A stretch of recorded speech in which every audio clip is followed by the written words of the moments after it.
It was the kind of Saturday morning that should have felt peaceful. Sunlight spilled through the blinds, the smell of fresh cinnamon rolls wafted from the kitchen, and my daughter, Maisie, was giggling upstairs, brushing her favorite doll's hair. I was in the middle of folding laundry when I heard the front door swing open without a knock. "Hey, where's the little gremlin?" my sister Whitney called out as she waltzed in like she owned the place.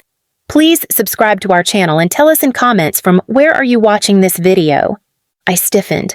Whitney was the golden child, the drama queen, and, worse, my parents' forever favorite. Even after everything she'd done growing up, cheating, lying, and throwing tantrums that would make a soap opera blush, they still adored her. Meanwhile, I, the responsible daughter, was seen as too sensitive, too strict, too boring. Maisie came running down the stairs, her curly brown hair bouncing with each step.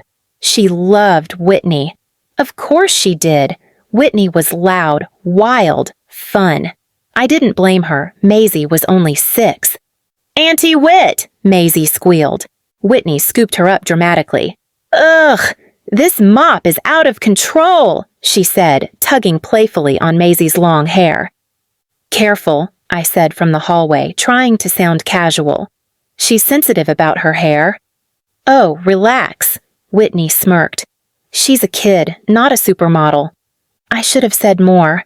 I should have told her to leave. But my parents were visiting later that day, and I didn't want to spark another feud. Hours passed. We had brunch, my parents arrived, and everyone was fawning over Whitney like she'd just descended from heaven. My mom even brought her homemade lemon pie. Whitney's favorite. Not mine, never mine. "I'm going to take Maisie upstairs for a mini spa day," Whitney suddenly announced with a wink. "She's due for a little makeover." Maisie lit up. "Can we paint nails too?" "Absolutely. Auntie's got magic hands." I hesitated. "Whitney, don't cut her hair. Seriously." Whitney laughed, holding up her hands. "What am I, a monster?" "Relax, sis." Geez. I wish I had followed them. I wish I had trusted my gut. But I stayed downstairs, listening to my mom drone on about how Whitney was interviewing with some luxury fashion brand, and how I should be more like her. Looser, more modern, not so uptight. About an hour later, Maisie came back down. Her face was flushed, her eyes were watery. "Mommy," she whispered, "I don't like it." And then I saw it. Her beautiful hair, gone. Her long, soft brown curls had been hacked off unevenly, butchered. The right side of her head was nearly shaved. The left was jagged, a few strands dangling like someone gave up halfway. My heart dropped. What happened?" I asked, kneeling in front of her, already trembling. Whitney came sauntering in behind her, holding a pair of silver scissors like a trophy. "Chill," she laughed. "It's just hair. She wanted bangs. I just gave her my version." "She's 6, I hissed. "You butchered her hair." My mom snorted behind me. "Oh, please, it'll grow back."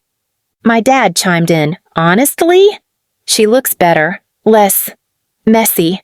Whitney did her a favor. Maisie burst into tears right there on the rug. And no one comforted her. Except me. I scooped her into my arms, glaring at them through blinding rage. "You think this is funny?" I said. "You think this is some prank?" Whitney shrugged. "Come on, it's not like she's entering a beauty pageant tomorrow. Lighten up." Maisie buried her face in my neck, sobbing. And that's when I knew I was done. I didn't say another word. I didn't argue. I didn't scream. But I looked at them, my sister, my parents, and something in me hardened. They had crossed the line. And this time, I was going to make sure they felt it. The next morning, Maisie refused to go to school. I tried brushing what was left of her hair into a cute headband style, but she just looked at herself in the mirror and burst into tears. "They'll laugh at me, Mommy," she whispered. I sat beside her, wrapping my arms around her. "You are still the most beautiful girl in the world," I said, kissing her temple. "But you don't have to go today. We'll take the day for us." I texted the school, called in sick from work, and spent the day with Maisie doing anything to make her feel seen, loved, safe. But beneath my calm voice and gentle hands was a storm. I couldn't stop thinking about how Whitney had laughed, how my mom dismissed Maisie's tears like they were a joke, how my dad said she looked better now. They didn't just hurt my child, they humiliated her, and they expected me to move on, like always. But this time, I didn't just want them to feel guilty. I wanted them to feel the kind of shame Maisie did when she stared at her reflection. So that night, after Maisie fell asleep snuggled up beside me, I opened my laptop and opened a file I hadn't touched in years. My family didn't know it, but I owned a silent stake in the very beauty salon Whitney worked part-time at. Years ago, when I was flush with savings, I had helped the owner, Marcia, an old college friend, expand her business. I never asked for credit, only a clause in the agreement that allowed me decision-making rights if needed. And now, I needed them. The next morning, I met Marcia at the salon. She was furious when I told her what Whitney did to Maisie. "She did that to a child?" Marcia said. "In my salon's name? She brought scissors from here, used the logo bag like it was a prop in her prank, posted it on her story too. #SnipSnipChaos, I added, showing her the screenshot. Marcia's jaw tightened. "Done! Consider her gone." "And one more thing," I said. "I want to host an event here, something special, for little girls like Maisie." She blinked, then smiled. "Now that I can get behind." 2 weeks later, we launched the Curls and Courage campaign, free makeovers for young girls recovering from bullying, medical treatments, or any kind of trauma involving their hair. Professional stylists volunteered, donations poured in, the event went viral. And guess what? Maisie was the star of it all. Her story touched hearts. Mothers, daughters, teachers. She was featured on local news in her sparkly pink dress and a brand new hairstyle done by one of the city's best stylists. Her smile came back, her glow returned, and Whitney?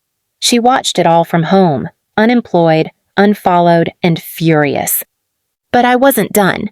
During the media buzz, I shared Maisie's story publicly on a parenting blog. I didn't name names, but people who knew us knew. And soon, whispers started. Whitney lost a brand collaboration she'd been bragging about for weeks. Some of her influencer friends distanced themselves. Even my parents started getting concerned messages from friends asking if what they'd read was true. My mom called. "You made us look like monsters." I held the phone in silence. "You know," she added coldly, "maybe if you weren't always trying to play the victim, things wouldn't escalate like this." I almost laughed. "The only victim here was Maisie," I said, "and instead of protecting her, you laughed." "She's just a child. She'll forget." But I won't. Then I hung up. 3 days later, I filed an official no-contact order. My lawyer delivered the paperwork. My parents, in all their narcissism, tried to protest it, but deep down, they knew the public opinion was no longer in their favor. They'd always assumed I would stay quiet, that I'd absorb every insult, every betrayal, because that's what I'd always done. But this time, they cut my daughter. So I cut them off, permanently. Months passed. Without my parents in our lives, Maisie flourished. She started waking up with a light in her eyes again. Her confidence returned, bit by bit. First in the form of small smiles, then louder laughs, and finally, one day, a picture she drew for me. A stick figure with curly hair and a superhero cape labeled Mom. But just as our peace began to feel permanent, my sister tried to crawl her way back in. It started with a message request. "Whitney, hey, I know things got out of hand. Can we talk? I want to apologize to Maisie." I stared at the screen. For a second, I thought maybe she meant it. Then, the next day, a video surfaced. Whitney, on a podcast interview, laughing and saying, "People are way too sensitive about hair. I snipped one little ponytail and got canceled like I committed a felony." Any doubt I had evaporated. That was it. I wasn't just going to move on. I was going to rebuild the future in a way that ensured my daughter never again lived in the shadow of that kind of cruelty. So I made a move Whitney and my parents never saw coming. You see, my father was a silent investor in a small luxury spa chain, the same spa that had just partnered with our Curls and Courage Foundation, unaware that the investor's daughter was the one who started the viral movement, and legally, he couldn't remain an investor in a cause that publicly exposed his family for abusive behavior. So I gave the spa's legal team what they needed: proof, screenshots, clips, and the clause in their policy that required full alignment with the company's public values.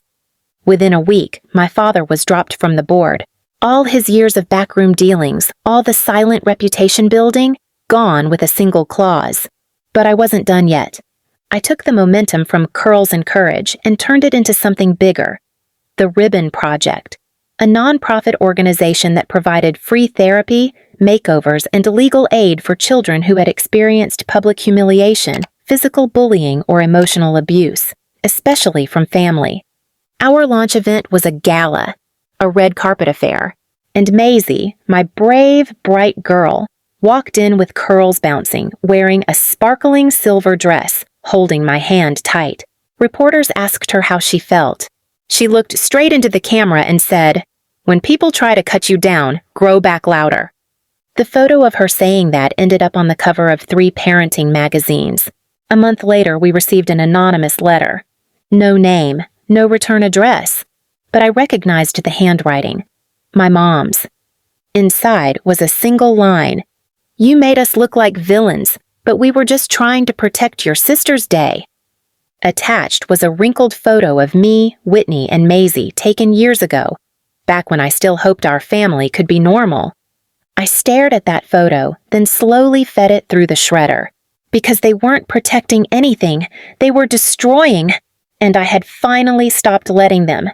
I never replied. Instead, I stood in front of 300 people that weekend at the Ribbon Project's first annual fundraiser and shared the full story for the first time. I didn't hide the names. I didn't flinch at the gasps. And when I finished, the applause was thunderous. That night, a woman approached me in tears. "Thank you," she whispered, "for showing the rest of us that silence doesn't have to be survival." I nodded, holding Maisie's hand. Because that's what they never understood. My sister, my mother, my father. They thought cutting someone down would keep them small. But all they did was prune the wrong plant. And now? I was blooming, and I had no room left for weeds. Please subscribe to our channel and tell us in comments from where are you watching this video.